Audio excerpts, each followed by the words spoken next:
Hello everyone, we will talk about Johnson Control VFD alarm and error solutions. How we can solve alarm of Johnson VFD. यह video पहले हिंदी में है, बाद में English में है. This video first is in Hindi, in last is in English. So please watch. एक error है E.OV2 रीजनरेटिव और voltage trip during constant speed. ठीक है, तो ये एक्चुअल में होता क्या है, रीजनरेटिव ओवर वोल्टेज. लाइक जो वोल्टेज होता है वो इंटरनल सर्किट जो होता है इसमें जो डीसी का, उसमें वोल्टेज स्पेसिफिक वैल्यू से ज़्यादा एक्सीड हो जाती है. ठीक है, जो कि वीएफडी का जो प्रोटेक्टिव सर्किट होता है, जो कंट्रोल एंड पावर कार्ड में जो प्रोटेक्टिव सर्किट होता है वो एक्टिवेट हो जाता है और वो स्टॉप कर देता है. लाइक जो वीएफडी होती है उसमें वो एरर जनरेट कर देता है और वीएफडी को स्टॉप कर देता है. तो एक्चुअल में होता क्या है, कुछ वोल्टेज होते हैं जो अनवांटेड वोल्टेज होते हैं, जैसे सर्ज वोल्टेज होता है. ठीक है, तो वो पावर सप्लाई सिस्टम में एक्टिवेट हो जाता है. ठीक है, लाइक जो पावर सप्लाई होती है वो उसमें एक सर्ज वोल्टेज आ जाता है.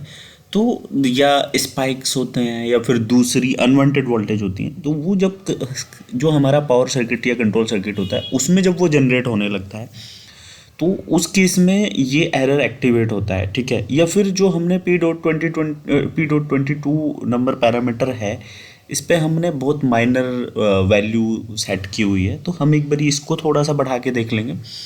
दूसरा होता क्या है, इस केस में most of time like VFD का कार्ड रिपेयर कराना पड़ता है हमें, पावर कार्ड, कंट्रोल कार्ड, और हो सकता है नई वीएफडी परचेज करनी पड़े सेम एप्लीकेशन पे. तो मोस्ट ऑफ चांसेस यही होता है कि कार्ड रिप्लेस हो और अदरवाइज नई वीएफडी लगे. So here is one like error E.OV2 regenerative or voltage trip during constant speed. Actually it is happening when VFD is running continuously from last few time, few minutes, few hours, and might be few like days, month, year.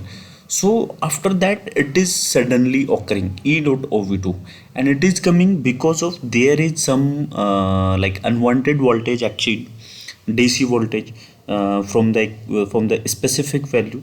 That's why like VFD circuit like protective terms are getting activated. That's why VFD stop to giving output to motor, and like it is could be because of surge voltage, because of some spikes, some unwanted voltage.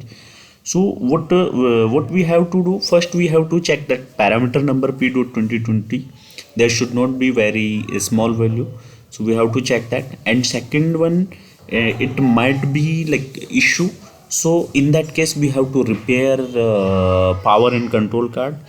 And second chance is like to replace new VFD. Most of